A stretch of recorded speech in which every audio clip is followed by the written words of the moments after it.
Hey guys, welcome to the Drone Horizon podcast. I'm Alex, and today I'm joined by Danny McGee. Danny, would you like to introduce yourself? So my name's Danny McGee. I am a photographer slash filmmaker, currently in Colorado right now, which is where I grew up, but I spend most of my time kind of hopping between Colorado and LA, because LA is where my van is currently parked in my friend's driveway right now. I spent a lot of time traveling internationally. Obviously, the past 8 or 9 months or whatever has been mostly just the States. That's part of the reason why I built out the van.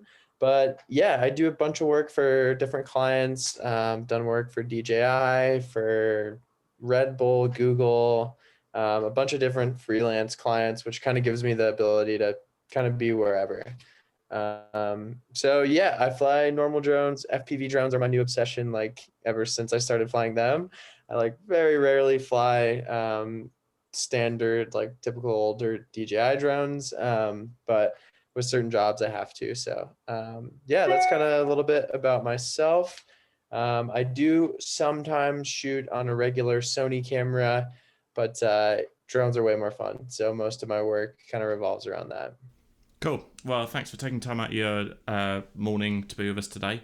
As always, we've asked you to send over 3 shots. We'll start by talking about the one from Puerto Rico. So what's the story behind it?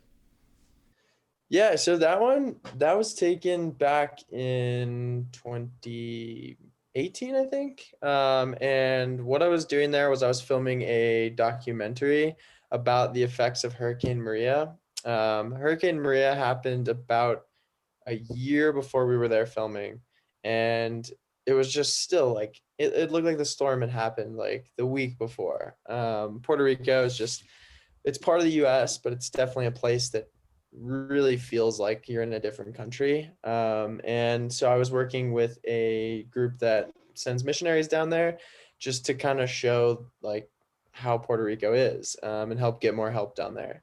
So we were there for a week, and we had like 2 free days that I planned out to just go around the island and shoot.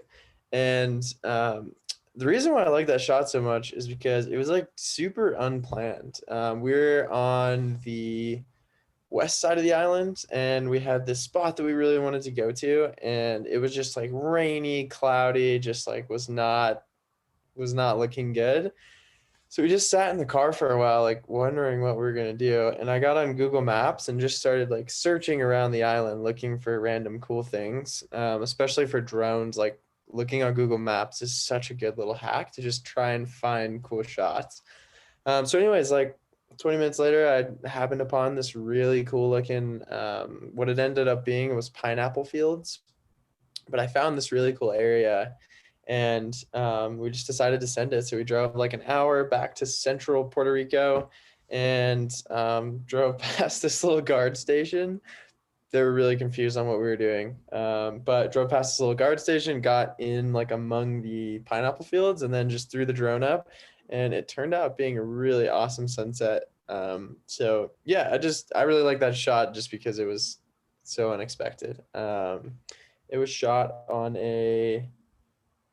I think it was the Mavic 2, if it was out. It was either the Mavic 1 or the Mavic 2 Pro. Cool.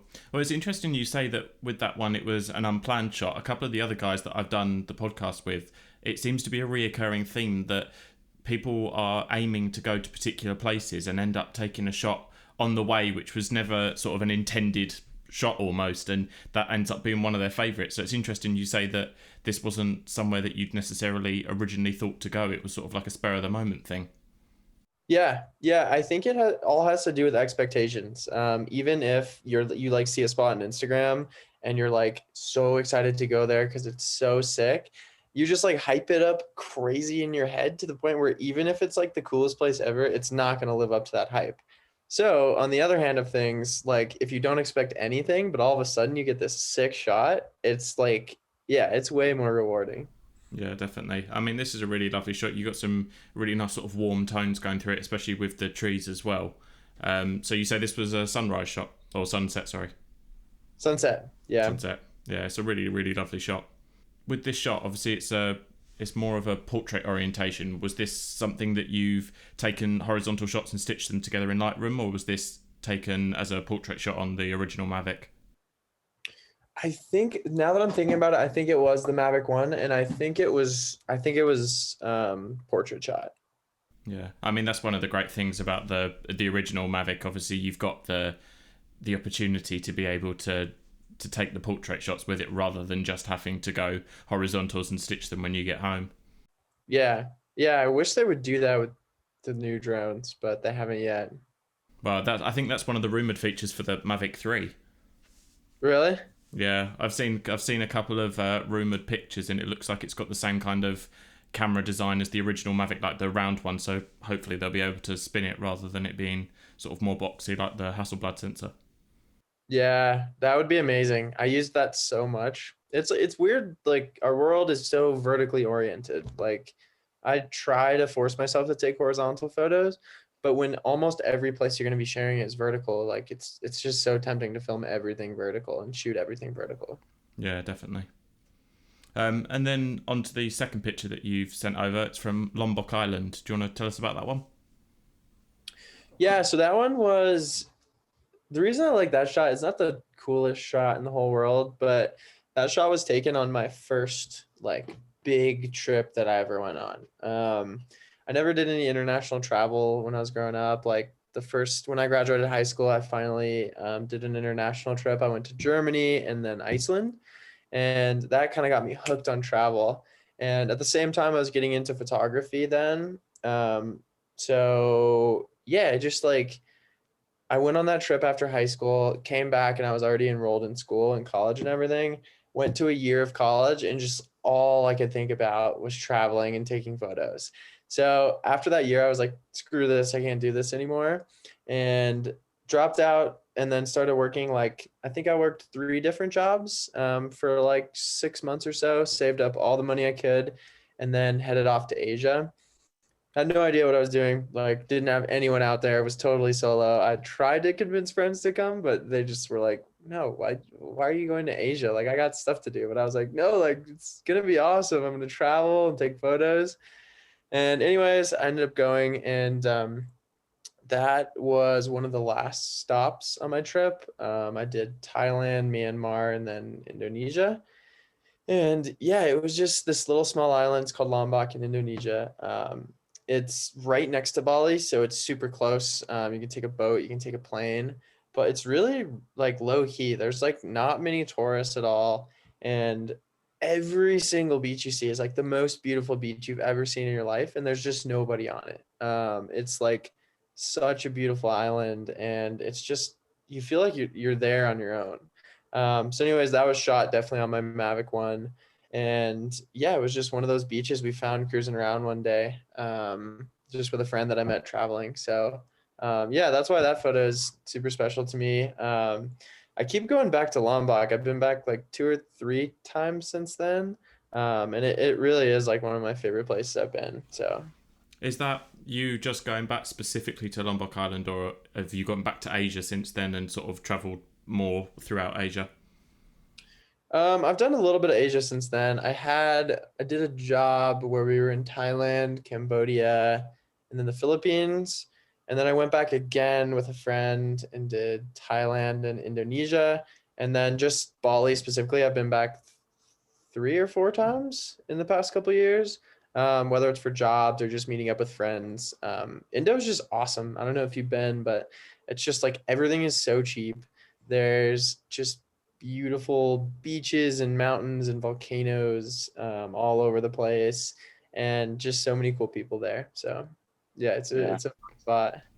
What was it like sort of traveling on your own? Because that's like from obviously this side of Europe, we tend to with that kind of thing. It's very rare that people go to Asia on their own. Like that's quite a daunting aspect, especially because it's such a long way from sort of the UK. So what was that like for you, sort of traveling on your own? Well, in the beginning, it was terrifying. Like I remember just getting getting like flying into Bangkok the first time, and I bought a one-way ticket, and I had like 4.5 months or something before I was planning on going home. And I just remember being on the flight, like, what am I doing right now? Like, I don't know anyone here. I don't like, yeah, I like this whole photography travel thing, but like The idea of just traveling around alone is so scary. So it was really scary at first. But landed, obviously got super confused at the airport. Took me forever to find my hostel, but eventually made it to the hostel. And like right away, like the hack for traveling on your own is just stay in hostels. It's like, yeah, you're sharing a room with like four other people who are snoring or I don't know, making a bunch of loud noises at 2 a.m. But you meet so many cool people. Like there's like a 5 minute gap where I was just feeling totally alone and scared and everything. And then all of a sudden you're in this community of people who are in the same situation as you. So I actually met this dude. His name was Boris. He's from the Netherlands. And we met my first day there. And then we ended up traveling for like 2 months together. Just some random person that I just met. So what's cool about solo travel is you're never alone unless you want to be. And you can pick literally wherever you want to go. Like if one day I woke up, I was like, I want to fly to Cambodia. I could. Like you're not on anyone else's schedules. You have no one else's opinion to get or anything. And there's so many cool people to meet. It's just really easy in like the hostel situation to meet people. So it's scary in the beginning, but as soon as you kind of open yourself up and start talking to people, it's like totally different experience. Yeah, definitely. I mean, as I say, it must be quite refreshing to be able to just sort of drop everything and do whatever it is that you want to be doing, especially as you're not having to rely on other people. And with Asia as well, obviously being so big, having that flexibility of, oh, I want to stay here for a little bit longer, or I've decided to move on, kind of thing. You've got the opportunity to be able to do that rather than sort of feeling like you're being held back almost. Yeah, and you just meet so many cool people from all over. Like I think I got back from Asia in May or something. It was like January through May of 2017. And I met so many cool friends, and there's so many Europeans traveling there. So that August, I flew to Europe and like stayed with all the friends that I met in Asia. And yeah, I got to see like all kinds of cool European countries. And my friends were able to show me around their towns, and it was really cool. Yeah, definitely. And then looking at your last picture, this one's at the Dead Sea. Do you want to talk us through this one? Yeah, so that one was taken, I think in probably at the end of 2018. Um, and the reason I like that one was because first off, the people I was with, I have these friends from Israel that I've known for years. Actually, one of them, his name is Eden. I met in Indonesia on that first trip where I took that photo. We just randomly ran into each other. But yeah, so I was good friends with him, and then he introduced me to this other guy, Dan, and like his whole friend group, and they were all from Israel. And I had met up with them a couple times when they came to the States. And they were always just like, you got to come to Israel, you got to come to Israel, you got to come to Israel. And so finally, a couple years ago, I ended up going out in like November, and it was amazing. Like that country is the history there is so cool, and just having those friends to just show me around, show me the food, show me all the places. We went camping out in the desert, and there was just like so many stars. Like it was a really cool experience. So yeah, not only the people I was with, but that spot is just like wild. It looks like something out of like Naruto or something. Yeah. Um, it's this, I actually don't know. I don't think it's man-made. But yeah, it's this little island, and someone planted a tree on there, and every day they paddle out and they put soil on the bottom of that tree. So the tree that's sitting out there it's alive. It doesn't look like it, but it's alive. And yeah, it's just like a really crazy wild place. So yeah, that's my third favorite one. Yeah, I mean, it definitely looks like when you sent the shot over, I was like, it almost looks like it's been photoshopped on. But I suppose, obviously, as you're saying that they sort of take the soil out there, that's quite a dedication just for a tree. Yeah, yeah. That's the story at least. I didn't see the dude paddling out, but that's what I was told. So is that you in the shot, or is that someone that you were sort of traveling with at the time, or is that just someone completely unrelated? So that's me in the shot. Yeah, my friend Eden that I was telling you about, he's the one who took that shot. And yeah, I just like he's already swam out there, and the Dead Sea is like it gets in your eyes and gets on your lips, and it's like acid, like it burns your skin. And he's already swam out there. So he was like, dude, there's no way I'm going out there. I was like, dude, but I really want to get this photo. He's like, I'll take the photo. You swim out there. So I swam out there. And the Dead Sea is cool. Like it's so, there's so much salt in it. You like float above the surface, it feels like. But anyways, yeah, I swam out there and stood on there. Yeah, cool. So obviously when you've been traveling and that kind of thing, you've mentioned that you've sort of been traveling quite a lot for work and that kind of thing. What do you normally take with you in terms of kit? You know, what kind of backpack do you use? What kind of cases, and what drones do you take with you? So usually I travel around with an f-stop. I think it's a Lotus bag. It's really cool because it has this interchangeable like camera module. I usually travel around with that. It's actually in LA right now. I tried a new backpack for a couple weeks. It's just like too small of a backpack, so I think I'm gonna get my f-stop again.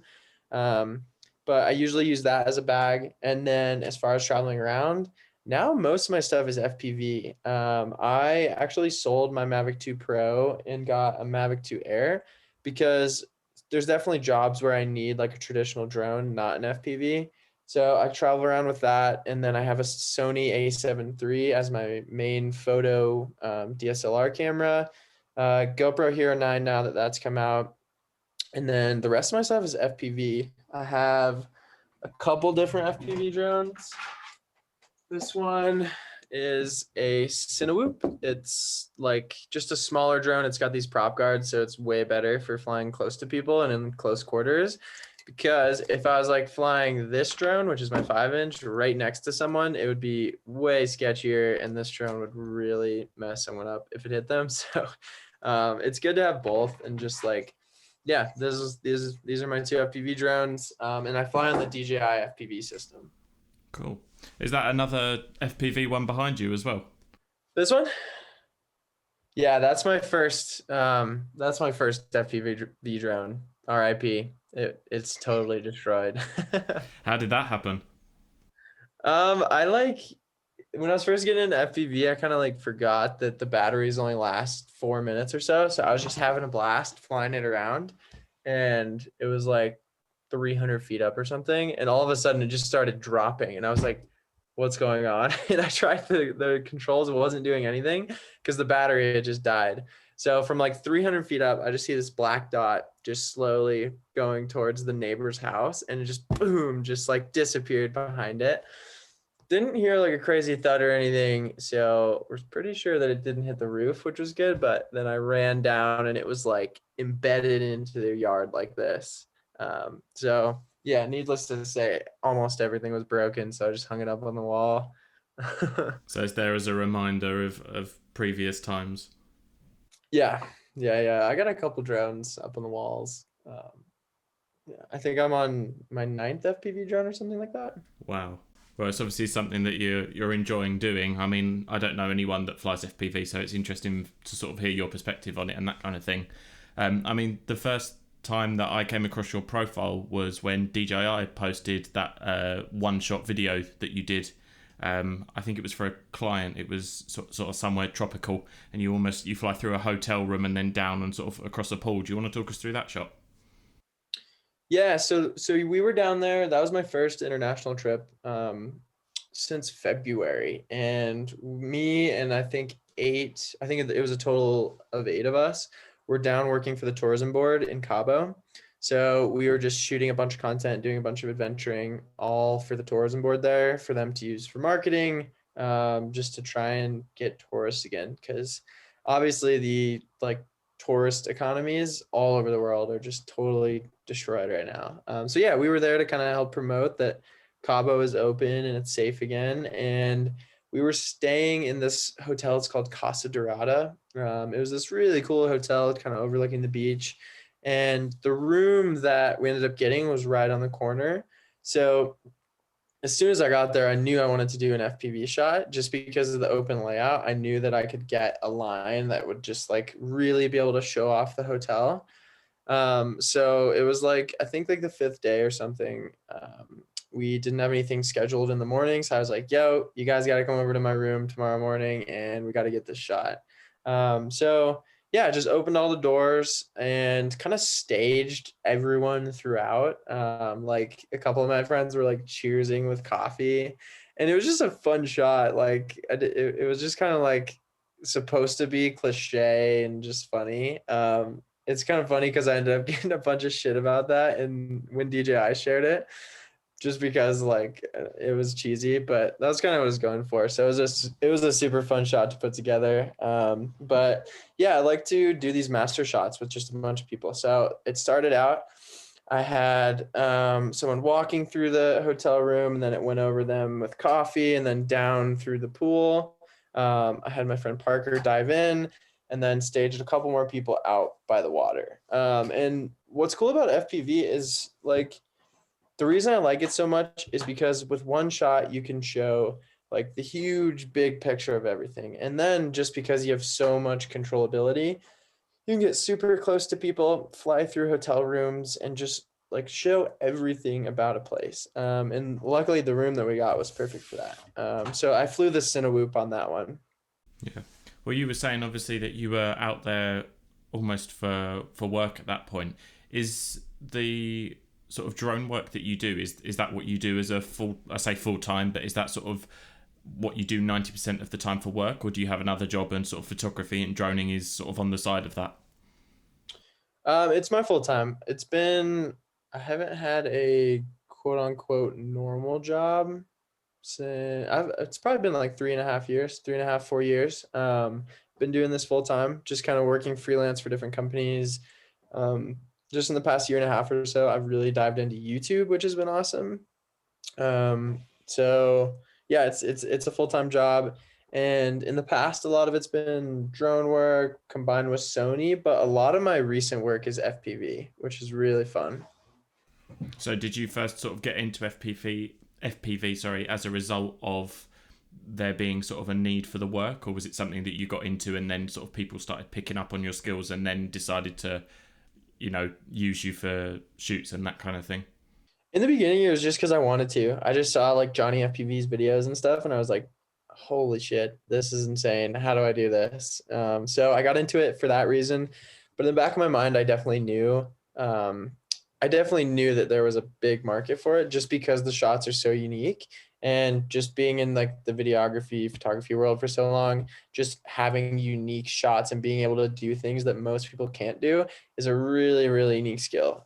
So yeah, it was kind of a combination of both reasons. And it definitely has paid off so far.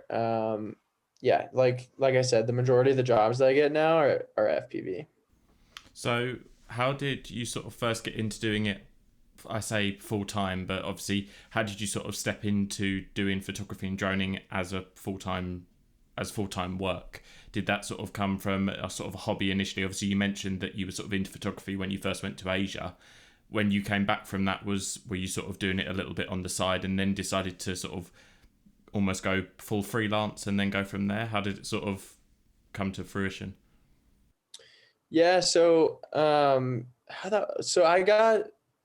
I was hooked on it when I first went to Iceland, like I said, right after high school. I knew that that's what I wanted to do. And I didn't have any clue how to do it at all. But I just knew that I saw people doing it on Instagram. I saw people traveling around, going to cool places, making these incredible videos. And I knew that I would be able to figure it out. Like if someone else has been able to figure it out, like I can definitely do it. I just had no idea how. So, like I said, I went to 1 year of school. I absolutely hated it. And then after that, when I dropped out, I was like, definitely, I just made the decision like I'm gonna figure out how to make this work no matter what. So I saved up money, like I said, and then when I set out on Asia, that was like the building blocks of my career is kind of how I look at it, because I during that trip I was not only like trying to meet people and build my network and just kind of get to know more people that were actually doing it, but I was also really working on my video editing, my shooting, and everything. So for the first 2 months of that trip, I did daily vlogs, which were such a grind. Like it was filming all day, and then as soon as all the friends that I met just wanted to go out and chill, drink beers, walk around, I was always stuck in the hostel room just on my computer editing. So it was a grind, but you can definitely see like how those early vlogs and stuff built up my skills to where I can then like offer clients like, look, I can do this, I can do this, I can do this. So yeah, it was building up my skills as well as building up my network. And the cool part about it was like I spent way less money traveling around Asia, just like having a blast than I did at school, and I feel like I learned way more during that trip. So yeah, it was definitely a conscious decision. Like, I'm gonna make this work. I just don't know how.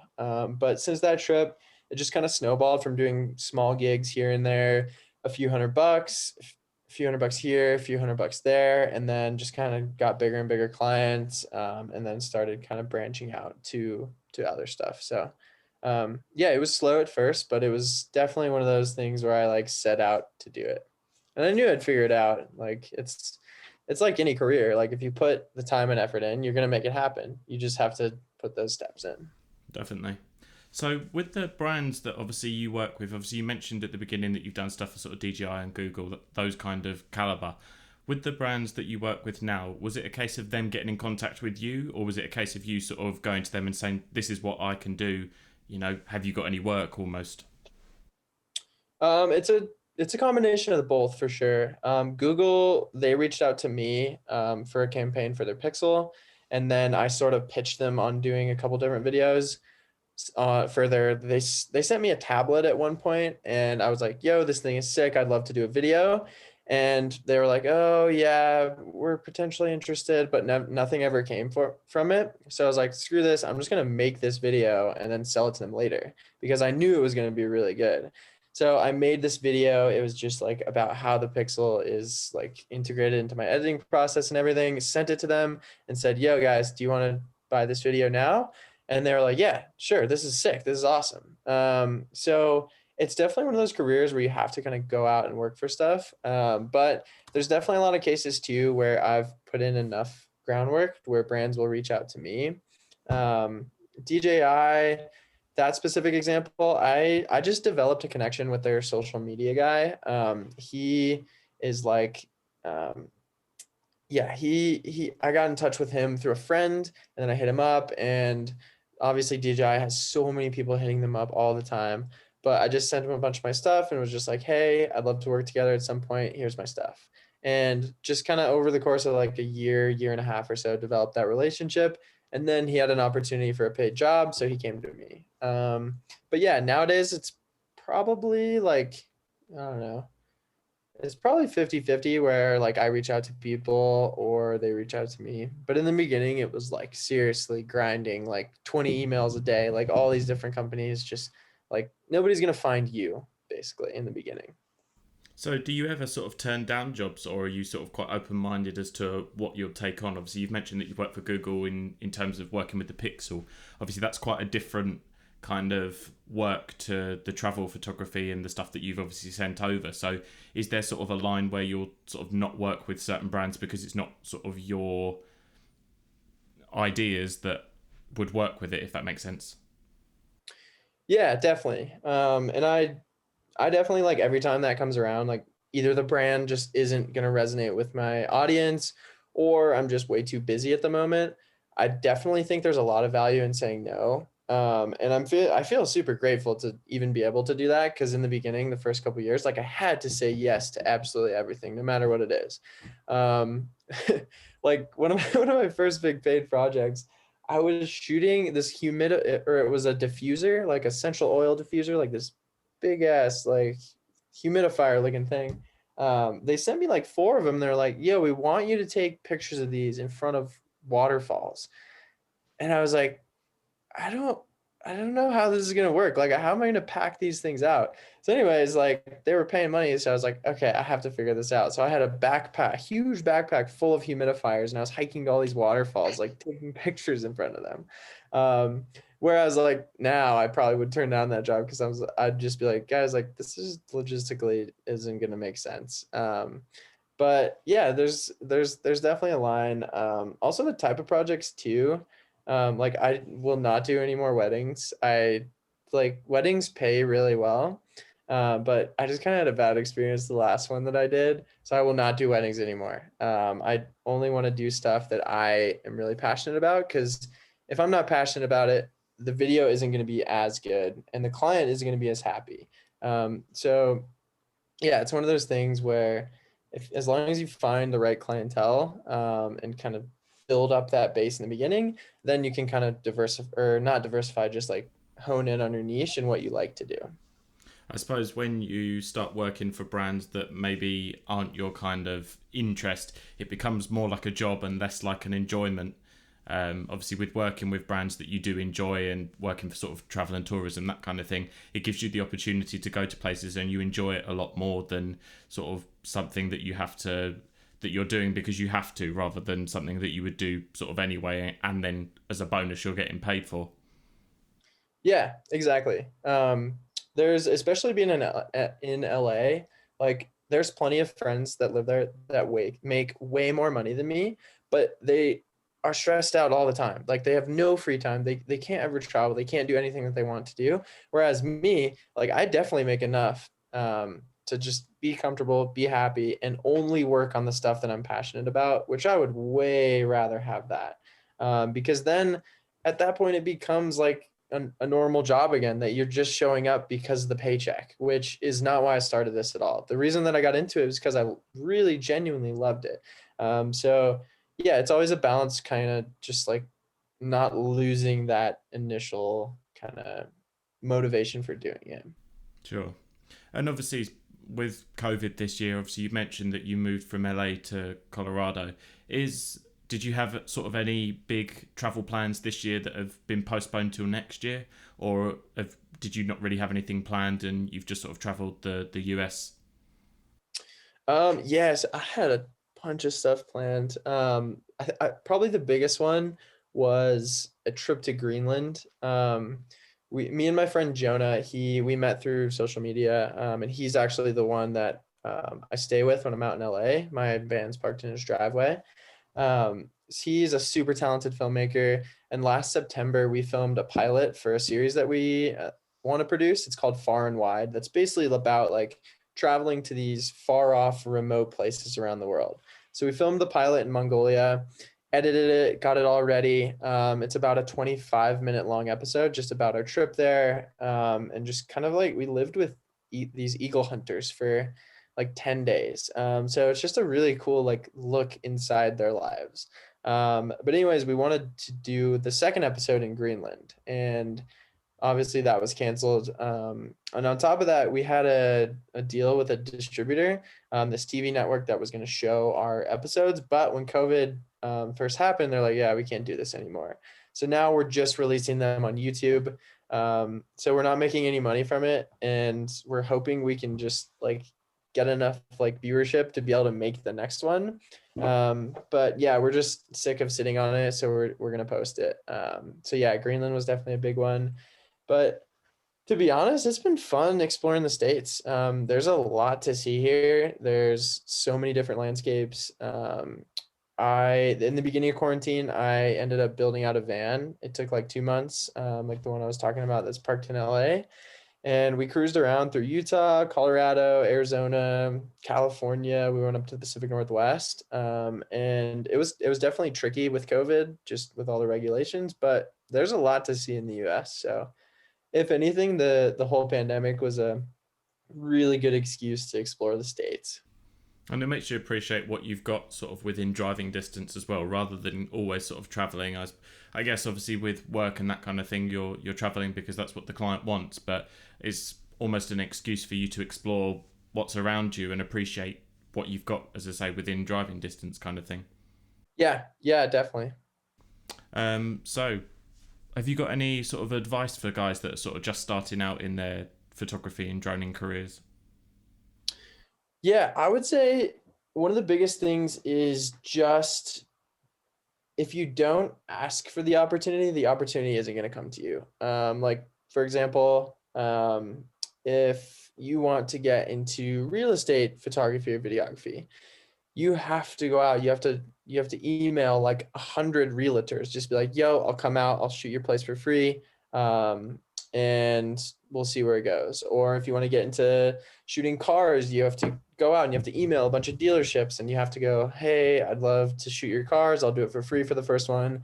And you just have to super proactively go out and reach out to places. That and just trusting in that things are going to happen if you keep working hard. It's definitely one of those careers that there's not a step-by-step plan. We just how society is kind of based. It's like step by step by step. It's like you go to kindergarten, then first grade, then second grade, then you go to college, and then it's just every step by step. But building your own business isn't like that at all. It's like you're doing a million different steps at the same time, and you don't know which direction is going to work out. You might go this direction and hit a brick wall, and then you have to go back. You have to go this way and be like, oh, this is working, so I'm going to go this way a little bit more. It's like a totally different process than what we're used to. But if you keep going, you keep moving, you keep pushing, things are going to happen and opportunities are going to present themselves. It's especially tough right now with COVID, but it's actually a really good time to just build your skills, work on your editing, just get creative. So yeah, just keep working hard, and yeah, opportunities aren't going to create themselves. So you just have to proactively go out and get them. Cool. Well, thank you very much for taking time out of your day. It's been really great chatting. How can everybody find you on Instagram and obviously YouTube as well? So on Instagram, my username is at McGee. And then YouTube, if you just search Danny McGee, I think my channel name is Danny McGee TV or something. But you just search Danny McGee, you can find me. Cool. Well, as I say, thank you for taking time out of your day. It's been really great chatting. And yeah, take it easy. Yeah, thanks, man.